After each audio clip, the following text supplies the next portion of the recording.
여러분 안녕하세요. 이번 시간에는 그 대규모 유전체 분석 시작하기 10가지 강의 중에 9번째 내용인 회의를 이용한 전자유전체 분석 기초 실습에 대한 내용을 다루려고 합니다. 우리가 앞으로 두 번의 강의 동안에 그 현재 대규모 유전체 분석을 할 때 가장 많이 사용하는 툴인 회일이라고 하는 툴을 사용해가지고 실질적으로 어떤 식의 분석을 하는지를 한번 보도록 하겠습니다. 한번 여기 보시면 유전형에 대한 정보는 이제 조금 더 다른 개념으로 여러분들이 접근을 할 수가 있습니다. 유전형 같은 경우에는 개인에게 고유하게 나타나는 거기 때문에 여기에는 크게 세 가지 그런 정보들로 나눠서 볼 수가 있어요. 첫 번째는 레퍼런스 호모자이고스 콜, 두 번째는 헤테로자이고스 베리언트, 세 번째는 호모자이고스 베리언트로 나타낼 수 있습니다. 레퍼런스 호모자이고스 콜 같은 경우는 00으로 표시를 해요. 그러니까 두 쪽 다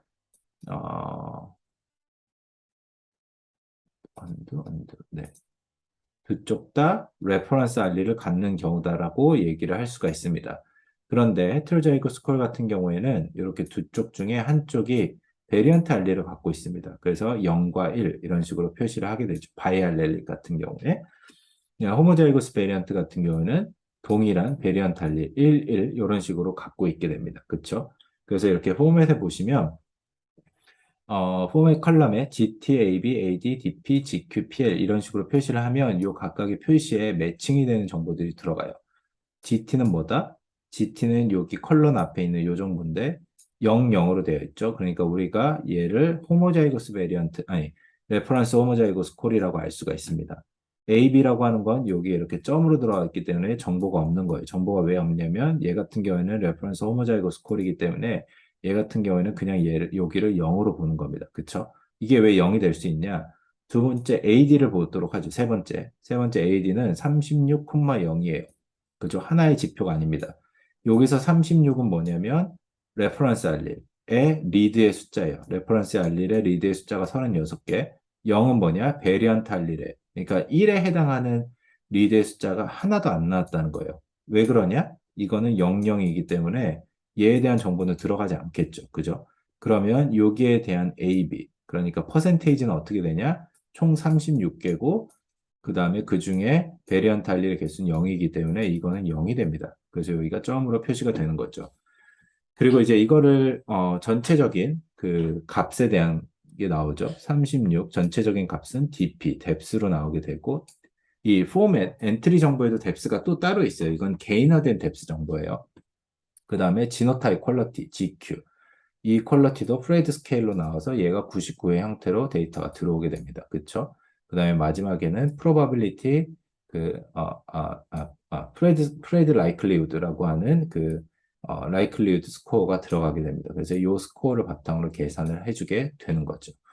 그래서 이 각각의 정보들이 이제 계산이 돼서 여러분들 필터링에 또한 사용을 할 수 있습니다. 자, 그 얘기를 한번 보도록 합시다. 지금 우리가 갖고 있는 데이터 중에 AB라고 하는 알렐릭 밸런스라고 하는 정보를 보고 싶어요. 아까 제가 봤던 퍼센테이지에 해당하는 정보인데요. 우리가 헤테로자이고스 베리언트만 추출을 해가지고, 그죠? 여기서 헤테로자이고스만 추출을 해가지고, 이제 AB를 한번 확인을 해보도록 하겠습니다. 그러면 AB라고 하는 건 0에서부터 100%의 스케일이기 때문에 0에서부터 1까지의 스케일로 존재를 하고, 평균이 몇이다? 0.5가 돼야 됩니다. 그죠? 헤테로자이고스는 각각의 알릴, 레퍼런스랑 베리언트 알릴이 동일한 비율로 존재를 해야 되기 때문에 0.5로 여기가 존재해야 돼요. 그런데 실제로 제가 전 모듈에서도 말씀을 드린 대로 스토캐스틱하게 발생을 하기 때문에 여기가 어느 정도의 디비에이션이 발생을 합니다. 그러면 0.4, 0.6까지를 실질적인 콜로 볼지 아니면 그거보다 더 가는 걸 실질적인 콜로 볼지를 조금 더 고민을 해보셔야 돼요. 그런데 확실한 건 I1이 되거나 I0이 되는 건 얘네는 잘못된 콜이라는 걸 우리가 알 수 있겠죠. 그러면 얘네들은 제거를 해가지고 여러분들이 분석에 활용을 하실 수가 있습니다. 그렇죠? 그래서 이런 식의 AB 정보들이 굉장히 유용하다 이렇게 말씀을 드릴 수 있습니다. 그러면 호모자이거스 베리언트 같은 경우는 어떨까 한번 보도록 합시다. 호모자이거스 베리언트 같은 경우에는 실제적으로 아이고 조금 더 내려가야 되겠네요. 호모자이거스 베리언트 같은 경우에는 1, 1에 대한 정보이기 때문에 얘는 전부 다 베리언트 알리를 갖고 있어야 되고 1에 가깝게 나타나야 됩니다. 그죠? 그런데 뭐 0.9, 0.85 이런 식으로 나타나는 애들도 있어요. 얘네들도 거의 대부분 false positive에 해당을 하게 됩니다. 0으로 나타나는 건 당연히 false positive에 해당을 하게 되죠. 그래서 얘네들 같은 경우에는 이 부분은 날려버리고 여기만 사용을 한다. 이렇게 여러분들이 기억을 하시면 됩니다. 이어서 이제 샘플 정보를 확인하는 것을 한번 보도록 할게요. 우리가 이제 VCF를 매트릭스 테이블로 불러들인 후에 이제 샘플 정보를 추가를 했죠. 그래서 이렇게 추가된 정보를 한번 다시 한번 확인을 해보시면, 다시 한번 떠올려 보시면 이렇게 가족에 대한 아이디가 존재를 하고 아빠나 엄마에 대한 아이디가 존재하는 걸 확인할 수가 있습니다. 그래서 이제 우리가 가족별로 몇 개의 샘플이 있는지를 한번 확인을 해보자, 이런 식으로 접근을 할 수 있죠. 그래서 여러분들 보시면 그 우리가 판다스에서 그룹 바이 펑션을 쓰는 것처럼 여기도 이제 특정한 컬럼을 지정을 해가지고 애그리게이션 하는 카운트를 할 수가 있습니다. 그래서 헤일에서 보시면 헤일 AGG 애그리게이션 카운터라고 하는 함수를 사용을 해가지고 여러분들이 뽑아낼 수 있고, 이때 패밀리라고 하는 그 컬럼에 있는 정보를 가지고 우리가 한번 개수를 해보자라고 보시면 패밀리 1번부터 이런 식으로 패밀리 아이디에 따라 몇 명의 가족들이 나타나는지를 이렇게 볼 수가 있어요. 그래서 3인 가족, 뭐 2인 가족, 아니면 뭐 한 명만 있는 가족, 이런 식으로 볼 수가 있죠. 한 명만 있는 경우는 이제 가족의 정보가 다 들어가는 건 아닐 거고, 만약에 세 명으로 되어 있다. 그러면 아마도 부모, 엄마, 아빠, 자녀 이렇게 다 들어갔다는 걸 볼 수가 있을 겁니다. 그래서 일부는 3인 가족으로 보이고 일부는 3인 가족이 아닌 그런 형태로 보인다는 걸 볼 수 있는데, 그러면 요 튜토리얼에서는 우리가 이제 아빠의 정보, 엄마의 정보를 모두 갖고 있는 가족들만 한번 뽑아보도록 할게요. 그럼 여기서 아빠, 엄마, 그다음에 아이디가 존재하는지 이렇게 물어보면 그 부모, 3인에 대한 정보가 다 있다라고 생각을 할 수가 있겠죠. 그렇게 해가지고 추출을 해봤더니 전체 3,200명의 샘플 중에 총 1,784명의 샘플이 이러한 정보를 갖고 있다라고 해서 여러분들 손쉽게 추출을 하실 수가 있습니다. 자, 그러면 우리가 여기서 이제 이런 정보를 만족하는 사람들만 이렇게 새로운 매트릭스 테이블로 만들었으니까 이제 여기서 이제 이 정보를 가지고 향후에 분석을 하겠죠. 이렇게 해가지고 우리가 샘플을 추출하고 나면 이번에는 조금 다르게 가족에 대한 정보가 아니라 아까 테이블 정보에서 이제 남녀에 대한 정보가 있었기 때문에 여성 샘플 혹은 남성 샘플의 비율을 계산할 수가 있습니다. 그래서 이렇게 계산을 하실 때 이것도 마찬가지로 그, 그 특정한 컬럼에 대한 정보를 aggregation fraction, 그러니까 비율을 계산하는 걸로 해가지고 여러분들이 넣으실 수가 있어요. 그렇게 해가지고 계산을 하시면 실제로 한 0.49, 그러니까 50% 정도의 그런 샘플이 이러한 정보를 갖고 있다라고 계산을 할 수 있습니다. 그래서 이렇게 계산된 정보를 여기 헤일 스트럭처에 넣어가지고 여러분들이 활용을 하실 수가 있죠.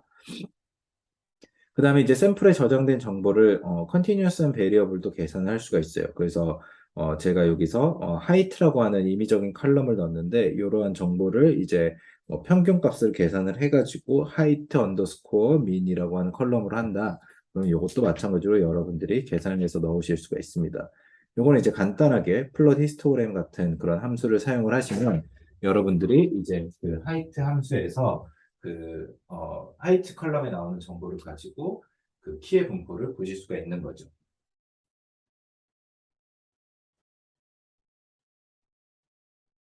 자, 이렇게 분포의 정보를 보는 건 그 우리가 일반적으로 위에서 봤던 그런 퀄리티 매트릭스의 정보를 보는 거랑 그렇게 큰 차이가 없습니다. 그렇죠? 여기서는 아마 남녀의 차이 때문에 이런 식의 분포가 발생을 했을 거고요.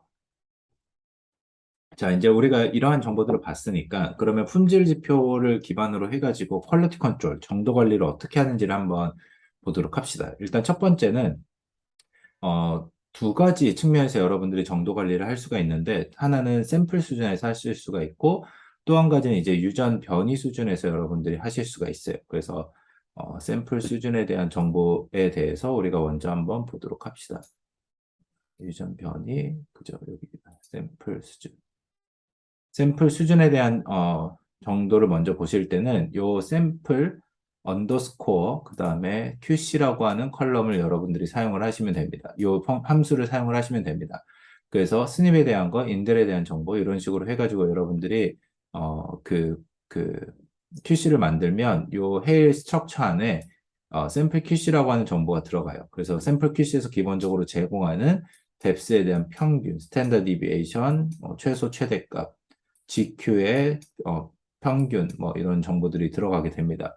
그래서 이제 이러한 정보들을 바탕으로 여러분들이 기본적인 QC들을 할 수 있는데 사실 이런 기본적인 QC들 말고도 여러분들이 추가적인 QC를 할 수가 있어요. 왜냐하면 이제 뭐 기본적으로 사용하는 기본적인 스탯들을 우리가 볼 수도 있지만 조금 더 스페시픽하게 나는 뭐 어떤 특정한 정보를 보고 싶다. 그래서 그 정보를 특정한 테이블에 넣고 싶다. 그러면 여러분들이 여기서 annotate call 이용을 해가지고 특정한 정보들을 뽑아내가지고 여러분들이 지정을 해서 하나의 그 매트릭스 테이블 형태로 보실 수가 있어요. 자, 그러면 이런 식의 정보를 얻고 나면 무엇을 하냐면 우리가 이제 이 정보를 가지고 플로팅을 해보는 거죠.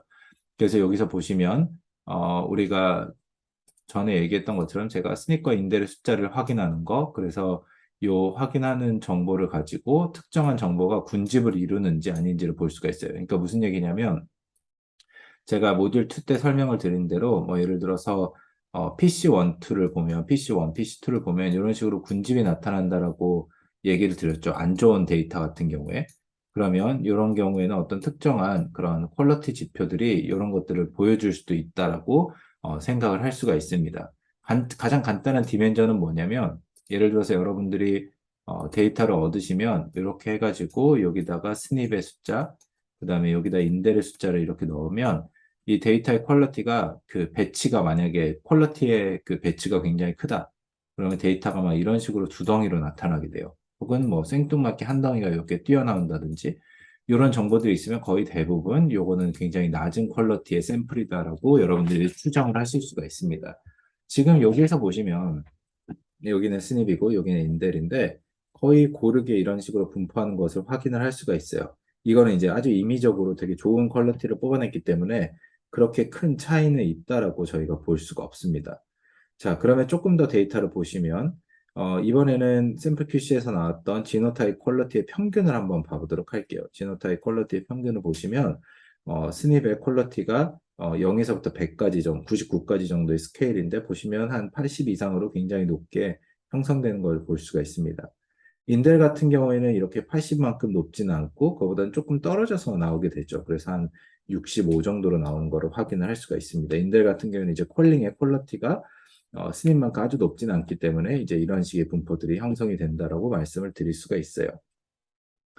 뎁스 같은 경우에는 인텔의 뎁스가 이제 뭐 한 30 정도 우리 아까 그 이전 시스 때 배웠듯이 한 33 정도 나왔기 때문에 그거를 고려하면 거의 비슷하게 나타난다라고 생각을 하실 수가 있고 그 다음에 이제 또 한 가지 중요한 그런 지표가 뭐냐면 콜 레이시라고 하는 게 있습니다. 그러니까 콜링이 된 레이시인데 다시 얘기를 하면 우리가 뭐 예를 들어서 여기는 지금 3,200명을 본 거잖아요. 그러면 AN이 6,400으로 나왔겠죠. 맥스치가 6,400을 예상을 하고 근데 이게 6,400이 다 나온다? 그러면 콜 레이시 100%가 됩니다. 그죠? 근데 그게 아니라 콜 레이시 6,300 정도다라고 하면 콜 레이시 한 0.9 썸띵이 되겠죠. 그죠? 근데 이거는 이제 베리언트 수준이고 그게 아니라 하나하나의 샘플을 놓고 봤을 때 그 샘플이 이 AN을 맥스하게 만족시키는 게 몇 개씩 있는가? 그렇게 보시면 어떤 샘플 같은 경우는 거의 100%에 가깝게 있고 어떤 샘플은 뭐 평균적으로는 한 0.99 정도를 갖고 있다. 그다음에 어떤 샘플은 굉장히 떨어져 있다. 이런 식의 볼 수 있죠. 그럼 이렇게 낮게 존재하는 샘플들은 아마도 퀄리티가 낮다. 이렇게 얘기를 할 수가 있을 겁니다. 그렇죠? 그래서 이 콜레이트 같은 경우는 굉장히 중요한 지표로 여러분들 분석에 사용을 하실 수가 있어요. 자, 우리가 이제 그 샘플 수준의 그 QC를 했다면 변이 수준의 QC도 할 수가 있습니다. 그죠? 베리언트 수준의 QC를 할 수가 있고 이것도 마찬가지로 여러분들이 그런 분석에 사용할 수 있는 지표다라고 기억을 하실 수가 있습니다. 베리언트 QC를 하고 나면 이 베리언트 QC에 대한 정보도 마찬가지로 여기에 이제 그 페일 스트럭처에 들어가 가지고 저장이 된다라고 여러분들이 기억을 하실 수가 있습니다. 자, 그럼 베리언트 레벨에서 우리가 또 QC를 한번 해서 보시면 뎁스는 평균적으로 어느 정도 나타나냐? 한 35 정도로 나타난다. 그러면 뭐 아까 봤던 그런 패턴하고 비슷하다고 생각을 할 수가 있습니다. 콜레이 같은 경우에는 거의 대부분 100% 각각이 나타납니다. 그렇죠? 이거는 이제 AN의 정보를 가지고 여러분들이 사용을 하실 수가 있습니다. 그래서 이제 유전 변이 수준의 정도 관리도 굉장히 중요하다. 이렇게 여러분들 기억을 하시면 될 것 같고, 이 정보를 가지고 예를 들어서 한번 필터링을 해보도록 할게요. 그래서 여러분들 한번 보시면 폴레이시 0.9 이상인 걸 가지고 필터링을 해봤더니 총 16,000개 변이에서 한 300개 정도가 빠진다는 걸 볼 수가 있습니다. 그래서 요거를 가지고도 여러분들이 손쉽게 로 퀄리티의 변이들을 제거를 할 수가 있어요.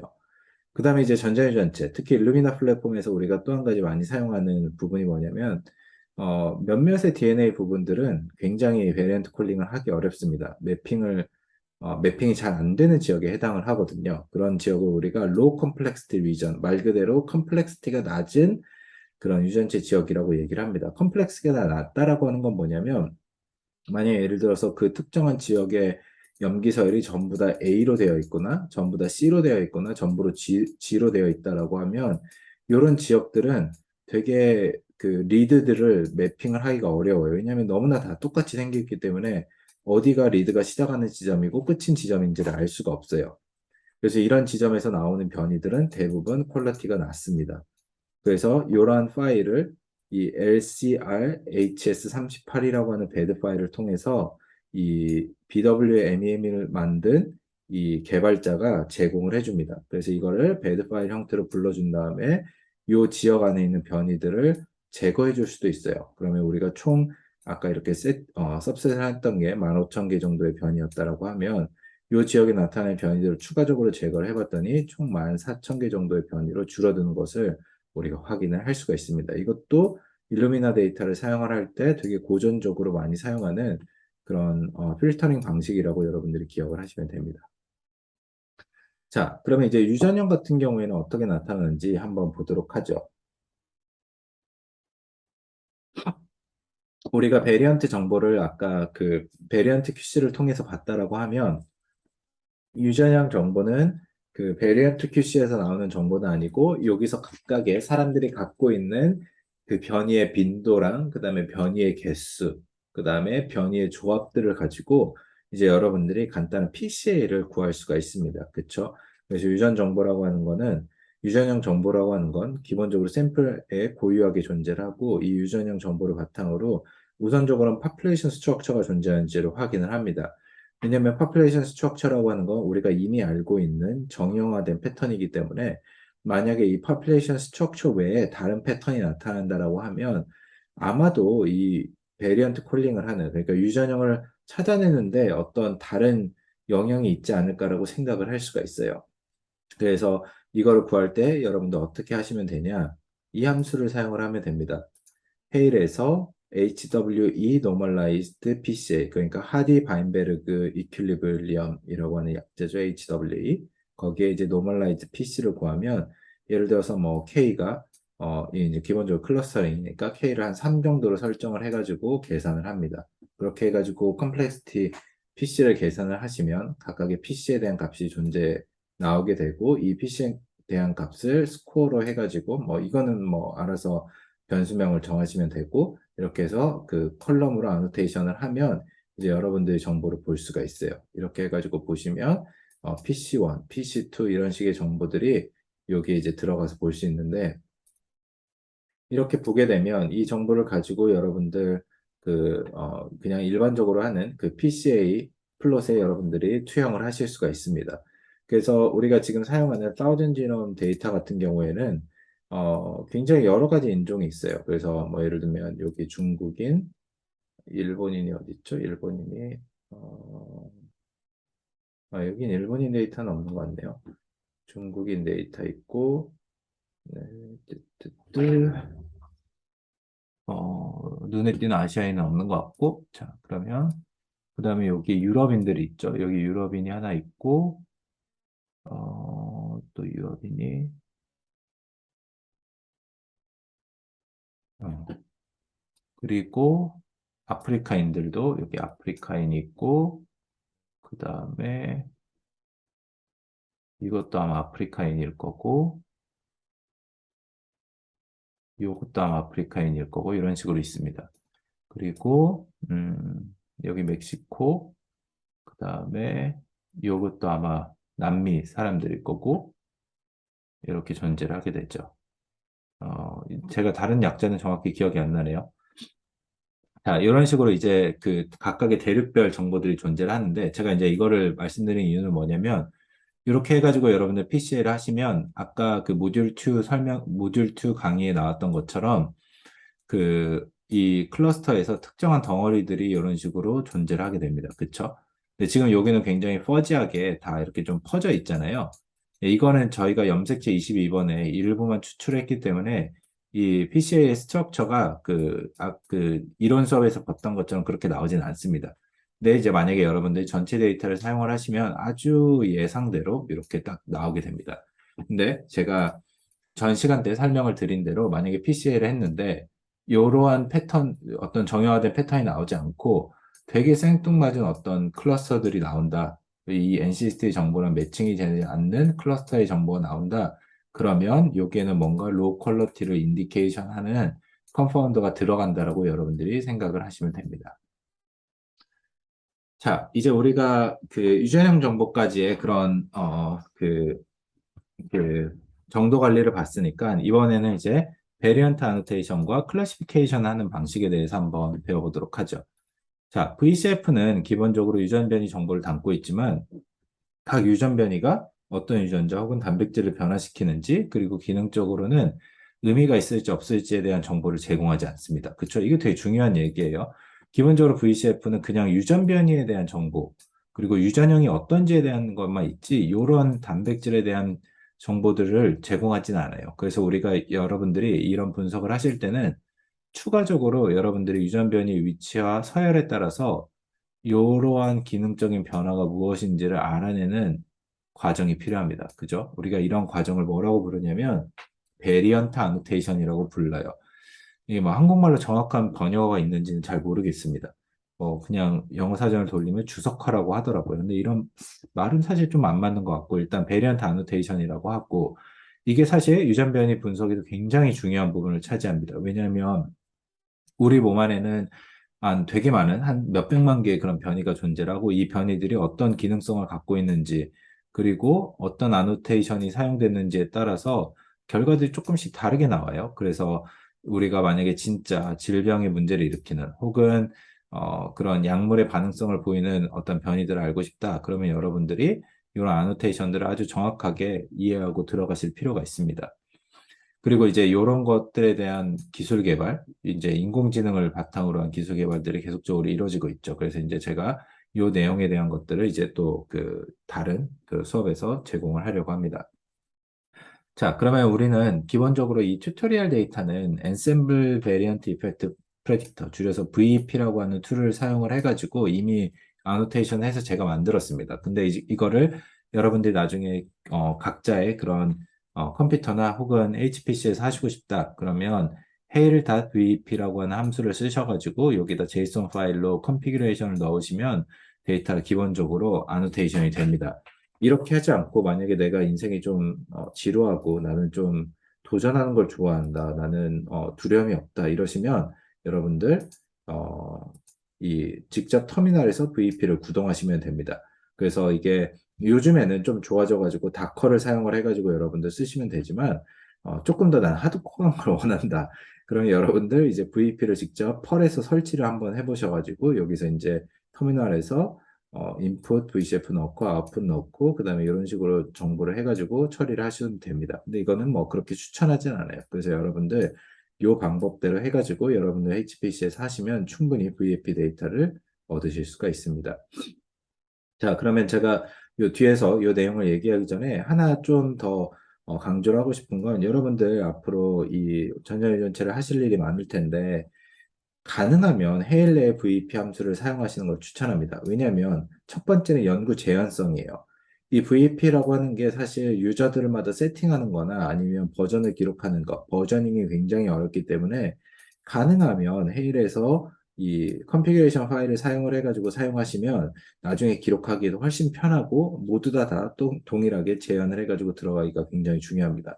그런데 이렇게 꼭 동일한 방식을 사용해야 된다. 그런 이유가 뭐냐면 앞으로 이제 여러분들이 전자유전체 분석을 하시면 특히 대규모 분석을 많이 하실 텐데 이때는 연구 재현성을 확보하기 위해서 어떤 베리언트 아노테이션 코드를 썼고 어떤 스킴으로 진행을 했는지를 명시할 필요가 있습니다. 그리고 당연히 버전이나 이런 것들도 되게 필요하죠. 근데 어떤 연구들이 이게 사실 베리안트 아노테이션이라고 하는 게 VP라고 하는 이 툴만 개발이 된 게 아니라 뭐 아노바나 스니비프나 이런 것도 많이 써요. 그런데 지금은 대규모 분석을 하는 거에는 대부분 다 VP, 이 유러피안 기구에서 만든 거를 사용을 합니다. 그래서 뭐 아직도 뭐 회사나 이런 데서는 마노바나 스니비프 이런 것들을 이제 국내 회사들 같은 데 쓰시는 경우들이 있긴 한데 이런 툴들도 좋아요. 좋은데 문제는 뭐냐면 1대1로 비교를 하기가 조금 어렵습니다. 그리고 이런 툴들은 헤일에서 제공을 하지 않아요. 헤일에서 이 얘네들의 문법을 알 수가 없습니다. 그래서 가능하면 데이터들을 여러분들이 나중에 메타 분석 같은 거 하실 일도 많기 때문에 그래서 가능하면 VP 기반으로 아노테이션을 하시고 서로의 결과들을 매칭시켜 가지고 들어가시는 게 상당히 필요합니다. 이게 정말 생각보다 까다로운 작업이에요. 자, 그러면 이제 VP 아노테이션 어떻게 생기는지 한번 보도록 하죠. 이 VP를 통해서 아노테이션을 하시면 유전변이의 결과값을 줍니다. 이걸 영어로 컨시퀀스라고 불러요. 그리고 이 컨시퀀스에는 이 변이가 스톱 코돈을 만드는지, 단백질 생성을 중단시키는지, 논시너니머스 무테이션, 단백질의 하나의 아미노산을 바꾸는지, 아니면 UTR, 업스트림 지역에 발생하는지, 인트론 지역에 발생하는지, 인터제닉 리전에 발생하는지, 이런 식의 정보를 주게 됩니다. 그렇죠? 그리고 또 한 가지는 유전 변이 기능적인 수치들을 제공을 해요. 그래서 시프트나 폴리펜, 캐드 같은 이런 스코어들을 제공을 해가지고 이 변이가 얼마만큼 위험도를 갖고 있는지를 판별을 해줍니다. 그쵸? 이 내용은 이제 우리가 차후에 더 배우려고 하고, 그 다음에 마지막으로는 유전 변이의 기능적인 분포들을 봅니다. 그래서 얘네들이 특정한 레귤러토리 시퀀스, 에피지놈 시퀀스에 있는지 아니면 특정한 유전자의 발현량, 어떤 그 뭐 발달 과정 혹은 어떤 세포에서 발현하는 그런 유전자에 발생하는 변이인지 이런 정보들을 여러분들이 넣을 수가 있어요. 그래서 여러분들 VCF를 이렇게 VP를 제가 미리 해두긴 했는데 이 정보가 VCF에 어디에 기록이 되냐면 CSQ라고 하는 이 태그에 기록이 됩니다. 그래서 여러분들이 이 CSQ를 통해서 보시면 이 해람수 중에 get VCF 메타데이터라고 하는 게 있어요. 그래서 우리 사용했던 인풋 데이터에서 메타 정보, 헤더만 뽑아가지고 볼 수 있는데 이렇게 해서 보시면 CSQ, 그 다음에 요거에 대한 디스크립션을 보시면 이런 식으로 정보가 이제 떨어지는 거 확인할 수가 있죠. 처음에 컨시퀀스가 들어가고, 컨시퀀스가 들어가는 게 아니라 VP 정보가 들어가고, 처음에는 어떤 알릴인지, 어떤 컨시퀀스인지, 얘가 임팩트가 하이인지, 미디엄인지, 로우인지, 심볼, 진, 피처 타입, 이런 식으로 해가지고 정보가 쭉 들어갑니다.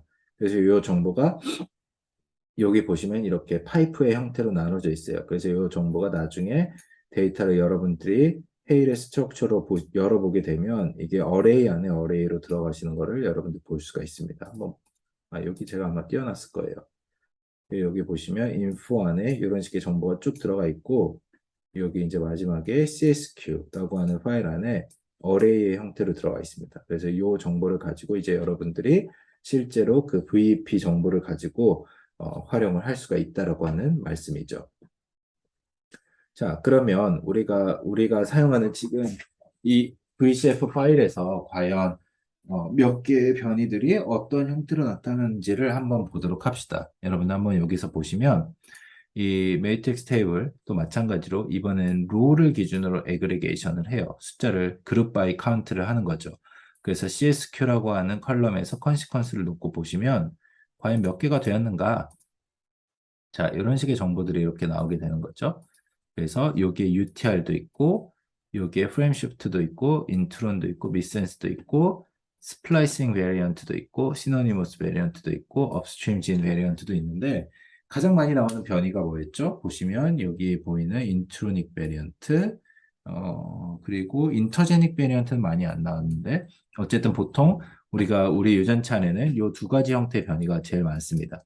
그리고 미센스 변이 뭐 이런 식의 변이들이 나오는데요. 이건 제가 22번 염색체를 임의로 추출을 했기 때문에 변이의 숫자가 전체적인 숫자랑은 대변이 되지 않지만 포인트는 뭐냐면 이 VP를 하면 실제로 아까 봤던 그런 숫자에 대한 정보, 그 다음에 ATGC에 대한 정보를 바탕으로 이 변이가 어느 지역에 무슨 종류의 변이를 일으키는지를 여러분들이 쉽게 보실 수가 있다라고 하는 말씀입니다. 그렇죠?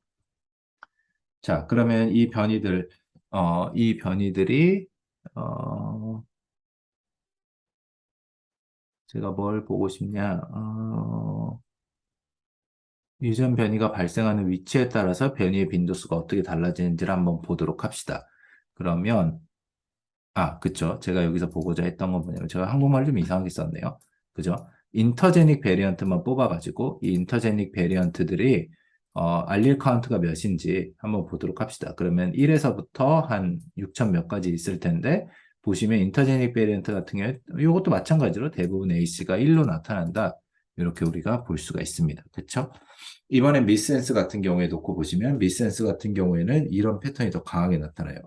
인터제닉 베리언트 같은 경우 여기에도 조금 이렇게 개수가 잡히긴 하는데 미센스 베리언트 같은 경우는 더 극단적으로 AC가 1에 가까운 것들이 많이 나타나죠. 이게 이제 사실 좀 생물학적인 얘기인데 미센스 베리언트 같은 경우에는 아까 인터제닉 베리언트랑 다르게 얘는 아미노 애시드를 바꾸는 거기 때문에 얘네들 같은 경우에는 조금 더 영향을 크게 미쳐요. 그런 형질이나 혹은 질병에 영향을 조금 더 미치기 때문에 아무래도 빈도가 조금 더 낮게 나타날 수밖에 없습니다. 그래서 이제 이런 변이들이 A씨가 굉장히 낮게 나타난다라고 여러분들 기억을 하실 수가 있습니다. 자, 그렇고 그러면 이제 또 한번 보시면 이번에는 이제 커스텀 데이터를 사용을 해가지고 우리가 아노테이션을 한번 해보도록 할게요. 그러면 제가 아까 VP를 했을 때 우리가 기본적으로 VP에서 제공하는 어떤 컨시퀀스라든지 아니면 어떤 유전자에 대한 정보 말고도 이번에는 아노테이션을 할 때 외부에서 주는 데이터를 가지고 한번 아노테이션을 해보도록 할게요. 그러면 제가 여기서 사용하는 거는 MPC라고 하는 스코어가 있는데 일종의 진화적으로 미센스 뮤테이션이 얼만큼 잘 보존되어 있는지를 보는 그런 지표인데 이 지표를 이제 테이블로 불러들여 가지고 이제 한번 그 머지를 이너 조인을 한번 해보도록 하겠습니다. 그러면 이 파일 같은 경우에는 실제로 그 그 그 헤일 테이블 형태로 저장이 되어 있습니다. 그래서 HT 테이블 형태로 저장을 해가지고 제공이 됩니다. 이게 사실 또 한 가지 포인트인데 요즘에는 이제 헤일이 워낙 보편화된 그런 툴에 해당을 하기 때문에 점차적으로 사람들이 굉장히 큰 규모의 그런 이 지노믹 인포메이션들을 헤일의 형태로 변환을 해가지고 저장을 하기도 해요. 그래서 MPC 파일 같은 경우는 이제 그런 형태로 저장이 되어 있는 거고요. 그래서 이제 이거는 우리가 이너 조인을 할때 여기서 이제 로커스랑 그 다음에 알릴의 정보를 가지고 이너 조인을 해야 되겠죠. 그죠? 이거는 베리언트 수준의 정보이기 때문에.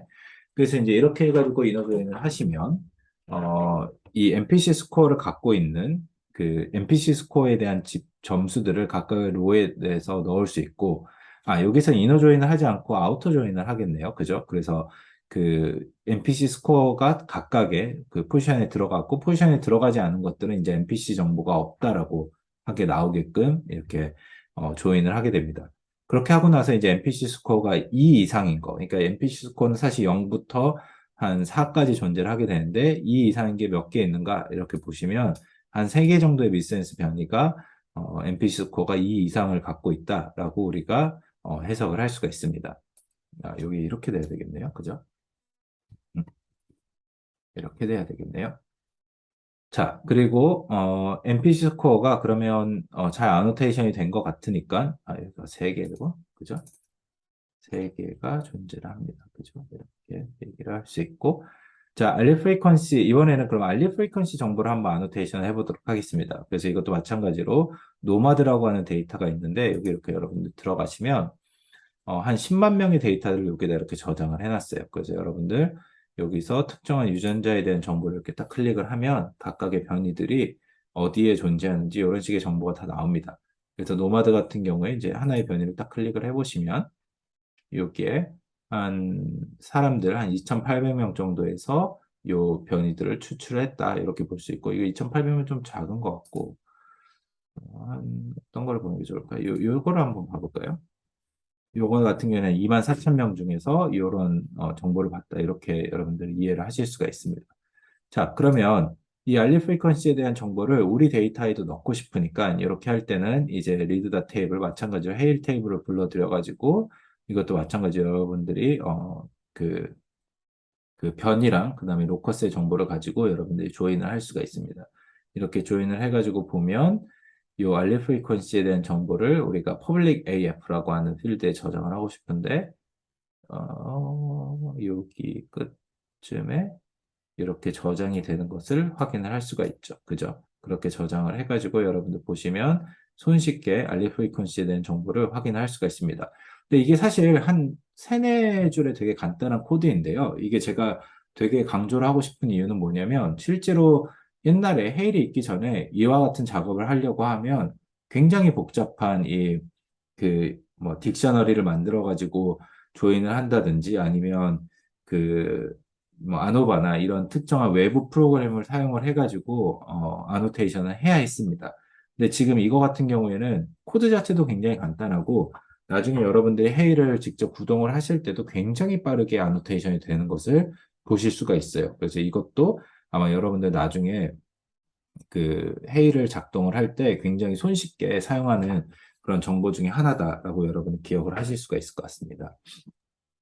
자, 우리가 이제 이와 같은 베리언트 아노테이션을 봤다면 이번에는 퀄러파잉 베리언트를 추출하는 방식에 대해서 배워볼게요. 이 퀄러파잉 베리언트라고 하는 말은 여러분들이 기억을 하시면 좀 좋습니다. 퀄러파잉 베리언트. 이게 자격 조건을 갖춘 변이라고 기억을 하시면 되는데 이게 무슨 얘기냐? 여러분들은 이제 앞으로 유전치 데이터를 사용을 해가지고 여러 가지 연관성 분석을 하시게 될 거예요. 혹은 뭐 인공지능 모델을 만들거나 아니면 그런 반응성 예측, 아니면 약물에 관련된 그런 분석을 한다라고 할 때도 기본적으로 그거는 연관성이라고 하는 키워드 안에 분석이라고 얘기를 할 수 있습니다. 그러면 이런 식의 분석을 하려고 할 때 인풋으로 들어가는 변이들, 그러니까 이 변이, 우리가 VCF에서 얻어냈던 처음의 변이들은 모두 다 하이 퀄러티가 아니고 로우 퀄러티도 많고 그 다음에 내가 원치 않은 변이들도 있는 거죠. 그죠? unwanted 한 것도 있을 거예요. 그렇기 때문에 여러분들이 실제로 트레이닝 모델 혹은 분석에 사용하고 싶은 변이들, 인풋으로 들어가는 변이들은 여러분들의 목적과 그 다음에 퀄러티 지표를 모두 만족하는 그런 형태의 변이여야 합니다. 그래서 우리가 그런 변이들을 퀄러파잉 베리언트 혹은 QV라고 부르죠. 다시 얘기하면 각 연구에서 검증하고자 하는 가설에 따라 원하는 유전 변이가 다르다. 그런 변이에 대해 얘기할 수 있습니다. 그렇죠? 그래서 만약에 여러분들이 코베리언트를 분석한다라고 하면 알리 프리퀀시를 선정하거나 LD를 고려한 변들을 선정을 하셔야 돼요. 그래서 LD 프루닝을 한다든지 아니면 뭐 멀징을 한다든지 컬랩싱을 한다든지 이런 식의 방식이 필요할 거죠. 아니면 여러분들 중에 뭐 특정한 리세시브 베리언트를 보고 싶다. 그러면 여러분들의 지노타입이 호모자이고스인 형태의 변이들만 선별을 하셔야 될 겁니다. 아니면 뭐 특정한 인구 집단에서 알리 프리퀀시가 몇 퍼센트 정도 되는 변이다. 이런 식으로 여러분들이 접근을 하셔야 됩니다. 그래서 이렇게 추출한 변이를 QV라고 부르게 되고, 저희가 앞선 내용에서 보신 것과 같이 유전체 정보는 정말로 많은 폴스 포지티브를 갖고 있기 때문에 이걸 적절하게 제어하는 필터링 단계를 거친 변이다라고도 여러분들이 얘기를 할 수 있습니다. 그럼 우리가 몇 가지 분석에서 사용하는 그런 QV에 대해서 한번 다뤄보도록 할게요. 그죠? 제가 분석에서 주로 많이 하는 이 신규 변이, 드노버 베리언트에 대해서 한번 배워보도록 합시다. 이 드노버 베리언트는 제가 뭐라고 얘기를 했냐면, 우리가 아빠, 엄마, 이런 페디그리 관계가 있죠. 두 사람 결혼을 했고, 거기서 어떤 자녀가 나왔어요. 얘가 아들인지 딸인지는 모르지만, 성별을 모를 땐 그냥 이렇게 마른 목걸로 표시를 합니다. 그리고 얘한테만 질환이 나타나요. 제가 주로 연구하는 자폐 같은 경우에는 자폐 환자 중에 한 20% 정도는 부모에게 진단이 없었고 자녀에게만 진단이 나타나는 경우들이 있습니다. 그래서 이 자녀에게만 왜 문제가 생겼지라고 해석을 할 때 이 부모의 생식세포에서 나오는 변이가 그 원인이지 않을까라고 생각을 합니다. 그러면 무슨 얘기냐? 여러분들이 데이터적으로 생각을 하시면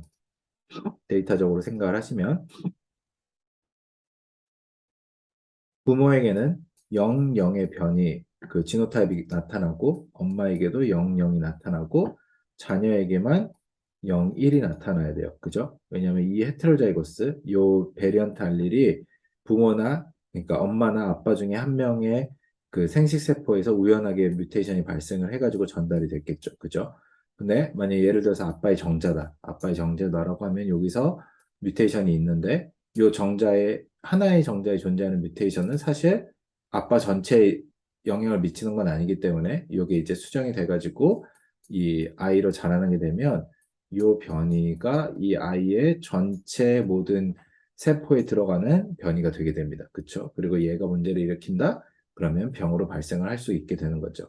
자, 그러면 우리가 이와 같이 여기서 보는 것처럼 아빠, 엄마, 자녀가 있다라고 할 때 이 자녀에게만 나타나는 고유의 요 헤테로자이거스 변이를 찾고 싶다. 요거를 우리가 신규 변이라고 부르게 됩니다. 그렇죠?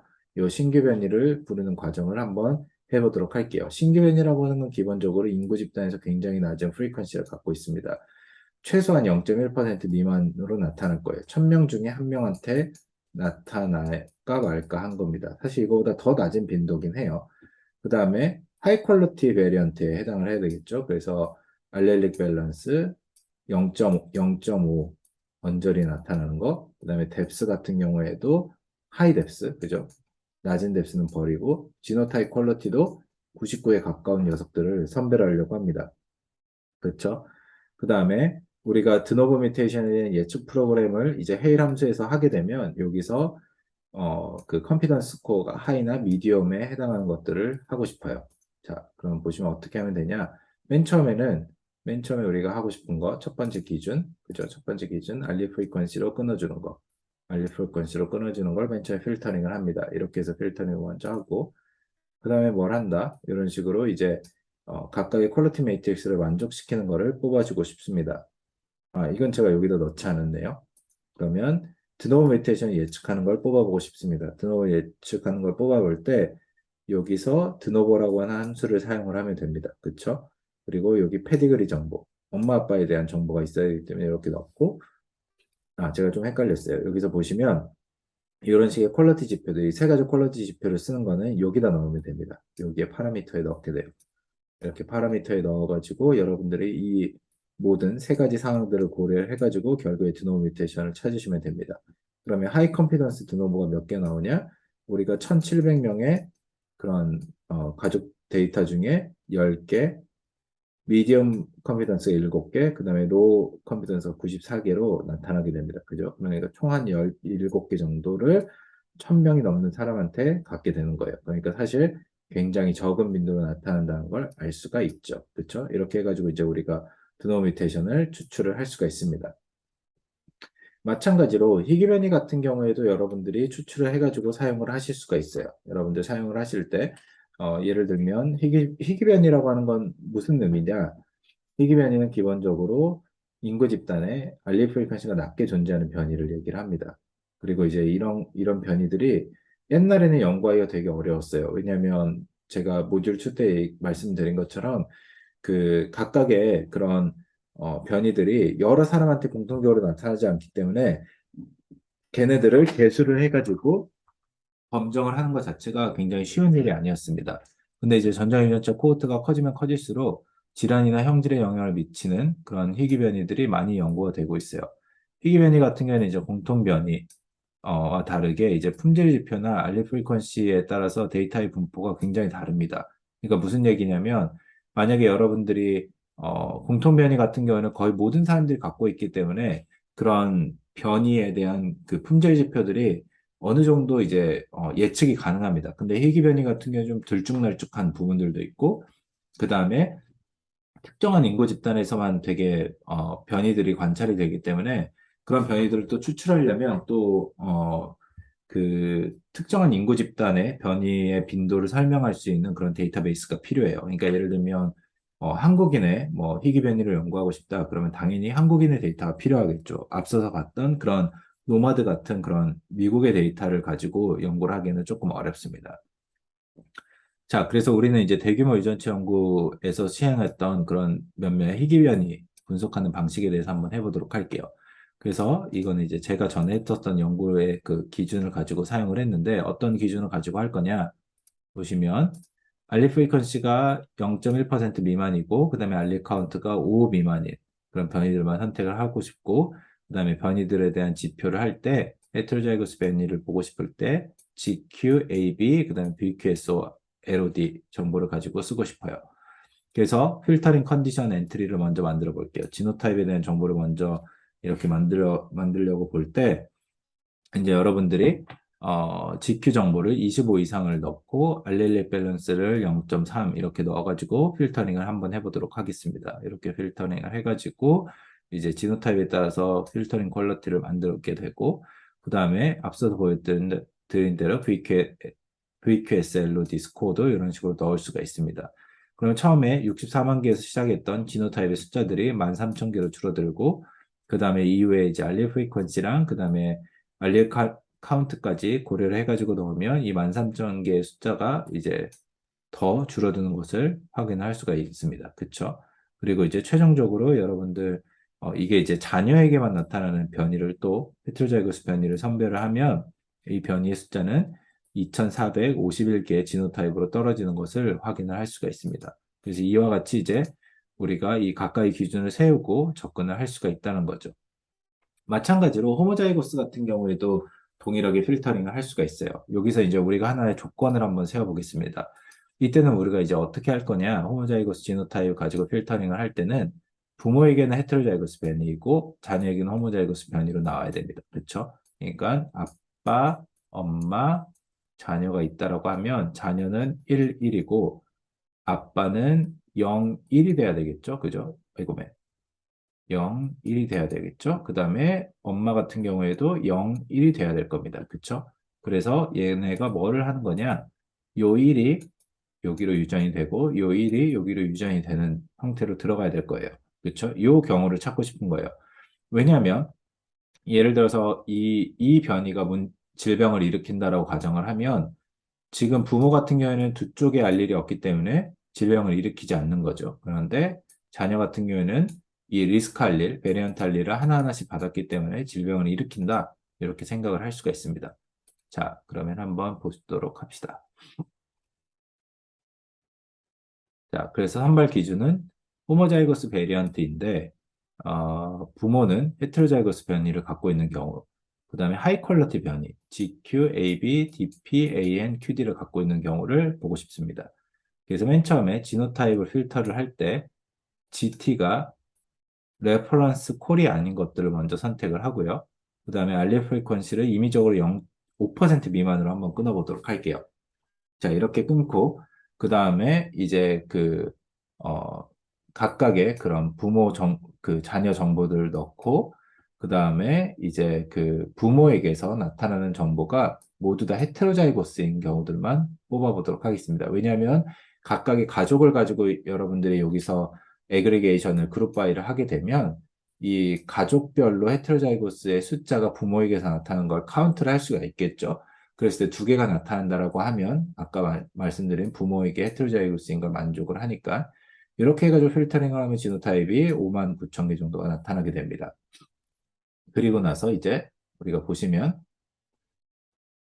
그리고 나서 이제 각각의 퀄리티 지표들을 만족하는 걸 뽑아줄 거예요. GQ, AB, DP를 각각 이렇게 넣어가지고 보시면 그거에 만족하는 지노타입이 2,800개로 떨어지는 것을 볼 수가 있습니다. 그리고 이 중에 자녀에게만 나오는 게 뭐냐? 자녀에게만 나오는 걸 놓고 보면 2,884개. 아, 이거는 비슷하네요. 이렇게 나오는 것을 확인을 할 수가 있습니다. 자, 이것도 이제 마찬가지로 여러분들이 그 보시는 대로 그 호모자이고스 변이를 선별하는 그런 일련의 과정이다라고 여러분이 기억을 하실 수가 있습니다. 자, 이제 우리가 또 마지막 스텝으로 할 수 있는 게 뭐냐면 어소시에이션 테스팅이에요. 그래서 여러분들이 회의를 사용을 하시면 여러 가지 그런 우리가 질병 연구를 할 때 쓰는 그런 어소시에이션 테스팅 모듈을 사용을 할 수가 있습니다.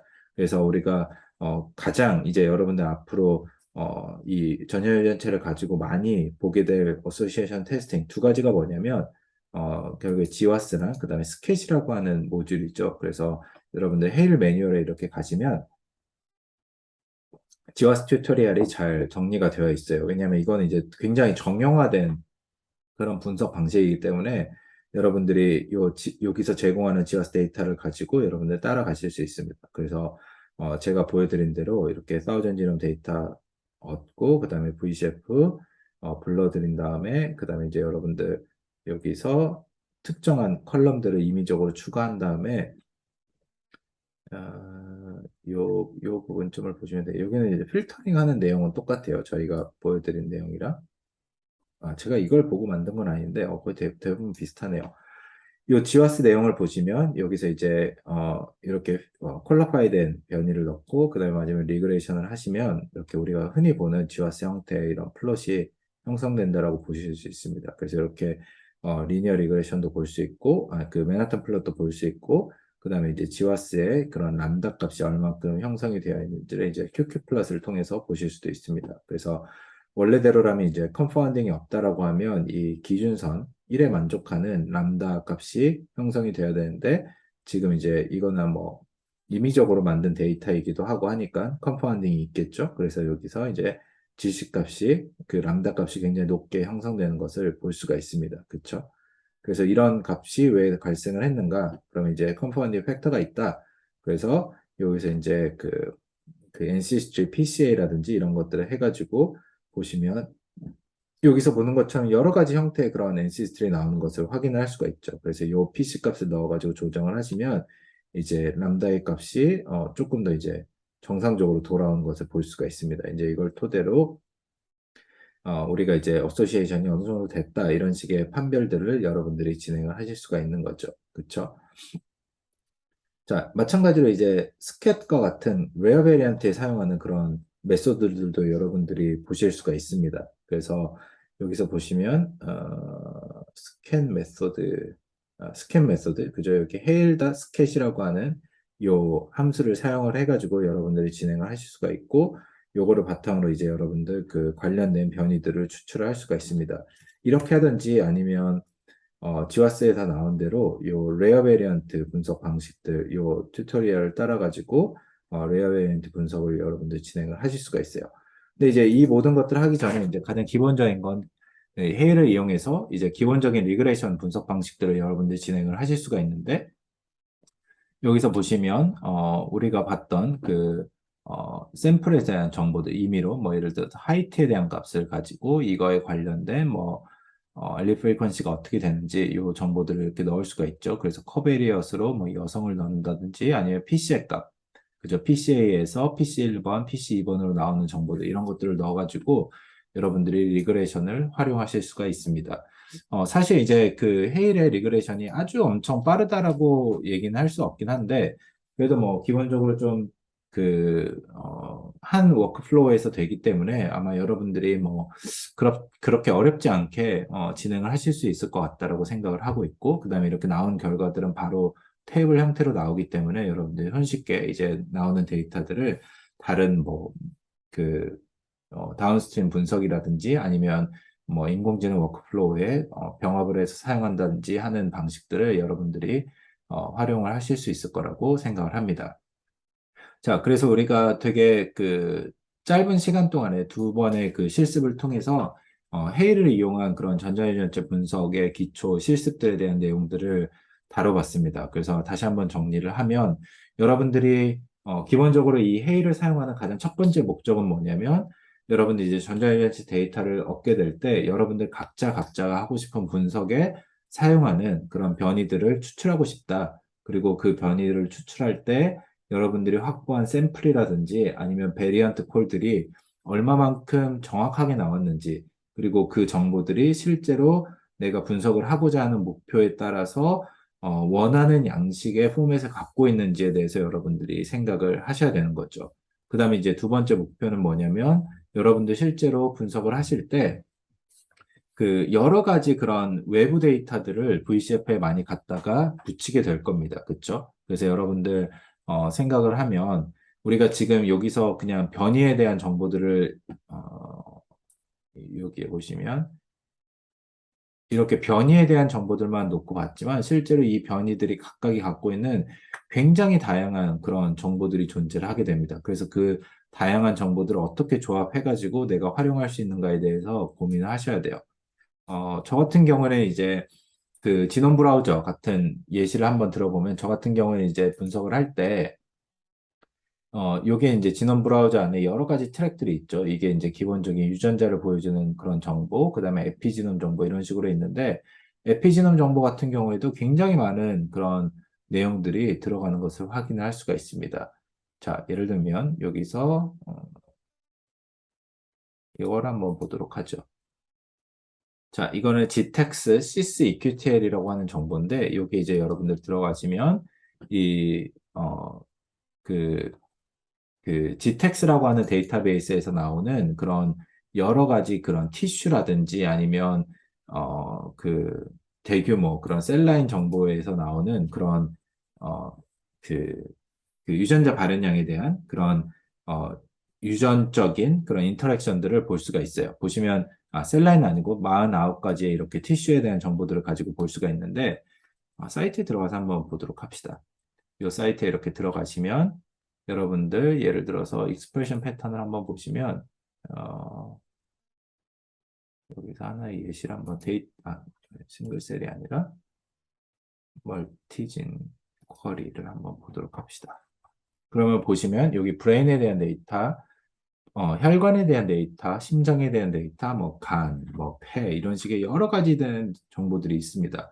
그러니까 이 각각의 변이들이 이 각각의 그런 티슈에 대한 정보들이 실제로 내가 전자유전체에서 얻어냈던 변이들과 얼마만큼 매칭이 되는지를 볼 수가 있겠죠. 그러니까 예를 들면 여러분들 나중에 만약에 약물에 대한 어떤 인공지능 프레딕션을 개발한다라고 예상을 했을 때, 뭐 예를 들어서 당뇨병 약에 대해서 여러분들 생각을 하시면 그 약의 반응성이 좋았던 환자들과 반응성이 좋지 않았던 환자들, 이런 식으로 나눠서 봤을 때 그 사람들에게 나타나는 어떤 특정한 변이를 찾았다고 가정을 해볼게요.